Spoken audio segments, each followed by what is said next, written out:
Hey guys, welcome back to my channel. My name is Andriana, and today I want to share about the things that I've learned through this break that I took. It was changing my routines. If you haven't checked the video that I posted on Instagram, I'm going to insert it here.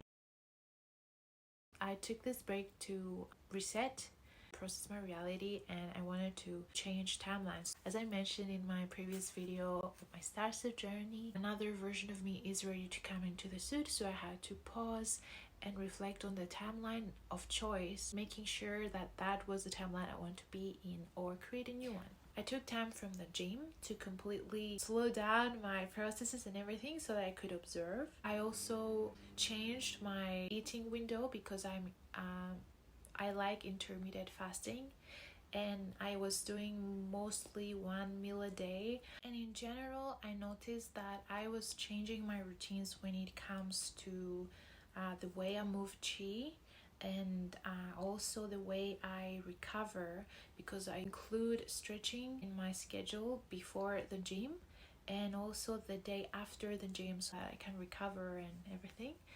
So that changed as well, and I want to share what I've experienced through this on both the physical and energetic levels of reality. I gained some clarity during that process, and this is what I want to share with you. I do quantum tarot readings for the collective for every new moon cycle. The repeating message that was coming up is like, take time for yourself, take time to reset, take time alone. So this is what I did because I also knew like this is what I need to do to process what happened with my second twin flame and everything that changed in that energetic connection. Taking this time, it was like a completely new shift of timeline and also perspective. I have my notes here. It's like a window of opportunity for me to readjust my timeline because we're going through a shift collectively. So when you readjust your timeline, you basically change your habits, your perspective around your life or around your values and what is going on there. So it's like reevaluation of everything. In defining your beliefs, really diving deep and asking yourself, does this still work for me? Is it something that I want to continue doing? Does it provide something to me? And because when you are ongoing on a routine, you don't really know the benefits until you stop it. It's like when you're fasting or detoxing or stop eating, like water fasting for a while, and you observe things. So you have the time to take a step back and see from a different perspective. I find myself in a completely different reality, but kind of similar. So I wanted to question myself and my habits because I wanted to make sure that that connection, that thing that I was doing, that habit, that belief that I had was my own, and that I understood the benefits that was providing for me. We experienced it and changed the perspective. I have some notes here to make it like for everybody.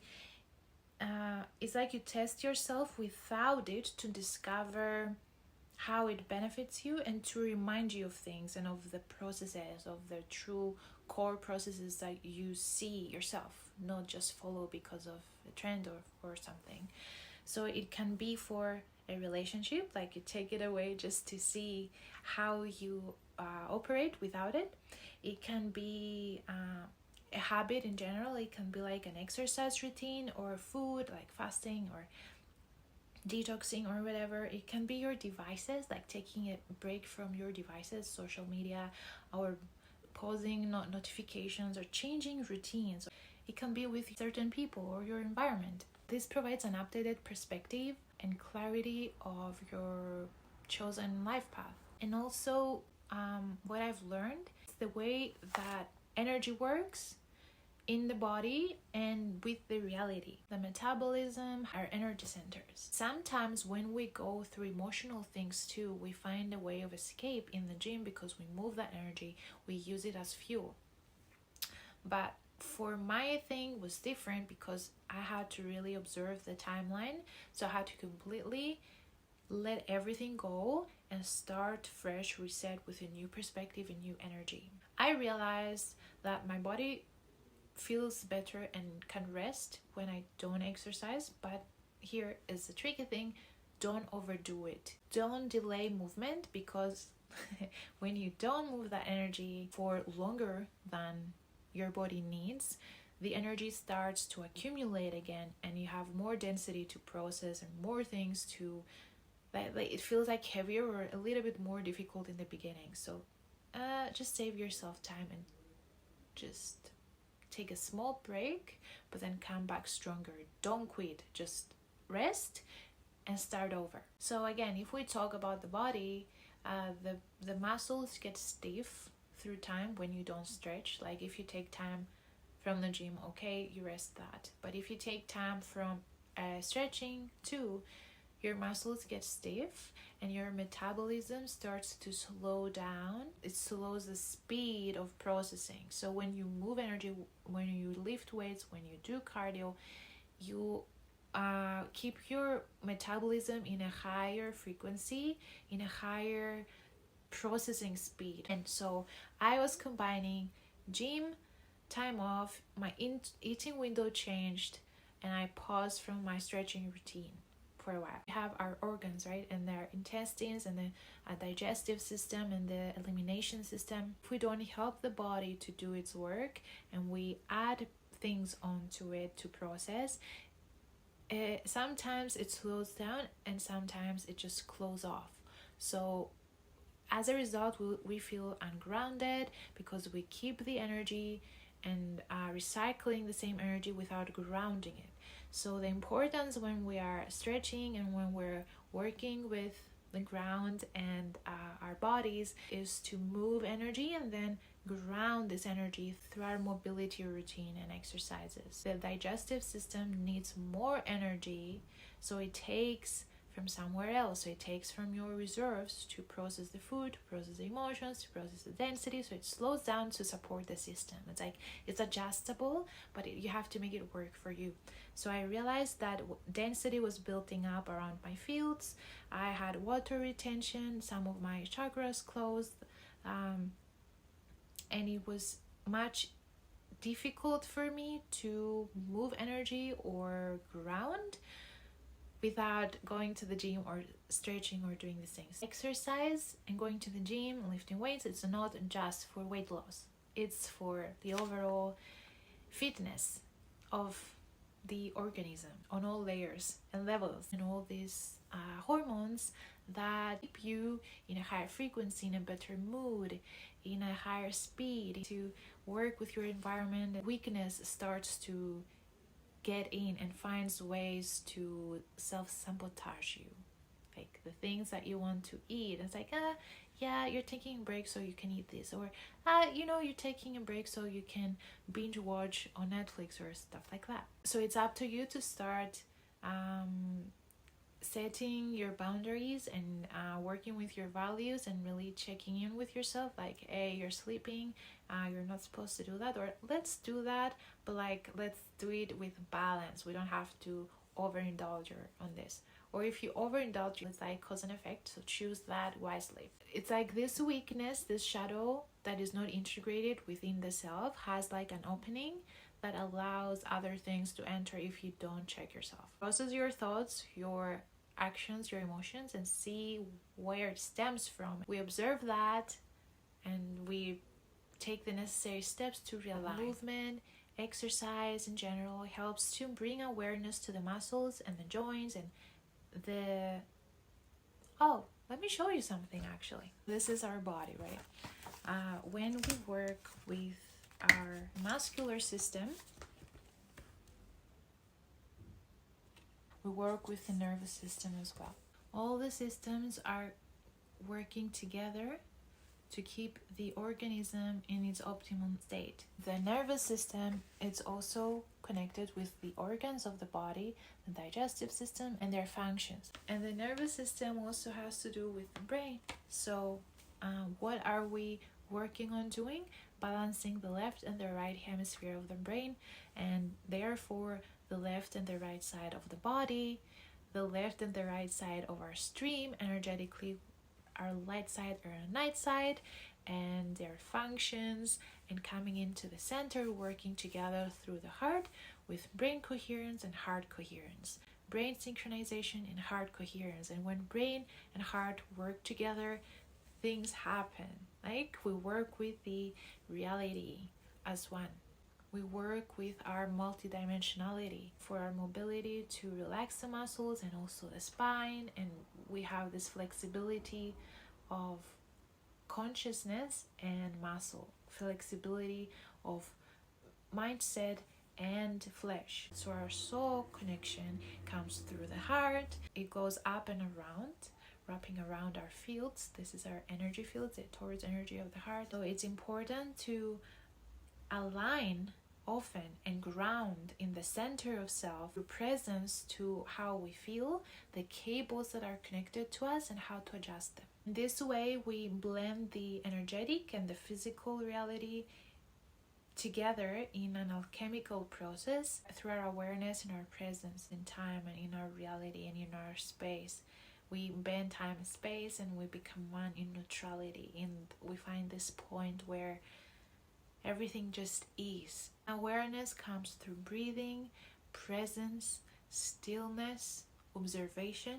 We can do this through the stretching exercises and also pressure point techniques that work both with the lymphatic system and also the muscular system and all the other systems of the body, and that help the brain and the nervous system to relax. We also work with the meridians of the body and pressure point techniques on the meridians and also on specific areas where it activates like this secret coding language that assists you to connect with your higher self and intuition. Help yourself pick up a momentum and maintain this momentum, to raise your frequency, to have a speed where you can operate, and it helps you operate from that speed.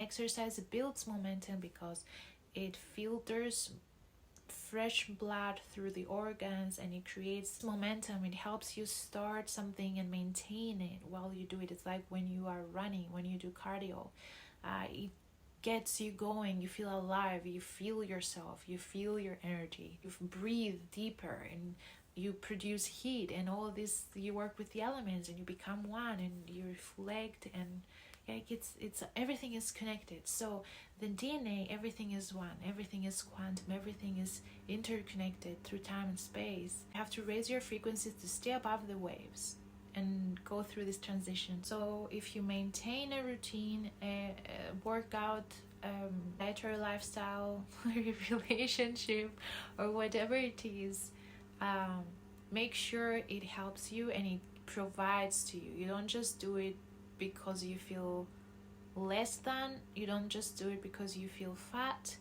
If you feel fat, do something about it, but also change your mentality. If you're staying in a relationship because it feels comfortable to you, even though it's toxic or whatever it is, again, check yourself, check your belief systems. Why are you doing these things? Do you believe that you don't deserve better or you can't find better? Like, question yourself constantly. This is how we grow, and this is how we readjust, and this is how we learn and expand and gain wisdom and clarity. And now I'm going to share the energetic download that I receive every time that I mention techniques in my videos, and you're like, what is she talking about? So this is what I'm talking about. When I'm grounding and opening up and working with my reality and my body as one, I receive this secret coding language and then I decode it. So I'm going to share the algorithm of this movement. We lay on the floor, face down. We calm our nervous system and we breathe and we feel the water in our body. It's like an energy there. Our solar plexus and our womb and our stomach, and there's like, it's like a water retention thing there. And when you release, when you sit there and level of the water, so it's not like in waves, you steal the water there. When you do that, you stay there a little bit and you feel that energy and open up. It becomes even. You then unlock the energy from the hip by pushing the energy from your lower back towards the hip. So you push your lower back and you move energy upwards towards the hip, the left and then the right hip. But we do this to unlock energy and send energy from the hip towards then the tailbone, because they are connected. There is like you send energy from the hip and the buttocks towards the tailbone, and that really is very important when you want to ground all the energy that you feel from the upper chakras to the lower chakras and into the earth. It's very important because this is the way you release the energy. It unlocks from where it's locked in the joint or in the hip or whatever it is, and you push it down with these techniques. The third step is to adjust the energy blocks in the tissue and around the bones and the lymphatic system, and center both hemispheres and sides of the body into the center, and also the spine. Work with the left and the right, but also the front of the body and the back of the body, and it's through the spine, through the breathing, through the sacred geometry and the Fibonacci sequence that sends and receives energy through our chakra stream. So in this way, we bring awareness through the heart of how this operates and how it connects to every energy center, and the blockages that we have usually around our expression and our heart. And we find more clarity of how it works through the breathing, through holding the breath, and through releasing the breath, and pushing in a Fibonacci sequence to unclog clogged things in our chakras, in our breathing, things that are stagnant in the muscle, and things that we hold to protect ourselves, like mechanisms that keep us safe. Step 4 is to identify those energy blocks and to work with them, to work with the nervous system, and to claim the sovereignty of the consciousness back, because it's connected. When you don't feel safe and you hold yourself into this uncomfortable energy subconsciously, you don't know it, but if you bring your conscious awareness to that, you release, you relax, and you work with that energy block or hook or whatever it is, and you remove it or ground it or find where it's coming from, and clearing it yourself. This is why the best healer is yourself, because when you learn to do this on your own, you don't really allow anything external or someone else to interfere with your energy. You learn how to operate your own tempo, and this is very important for me, because I don't like going to healers unless I know 100% that they know what they're doing and that they have no agendas hidden, or that like it's from my soul group and I can trust that. I allow source energy to work through me to do the healing sessions. I become a clear channel of healing. And I also learn how to do this on myself first. I don't just do it on people. I learn it on me. I practice it on me on a daily basis.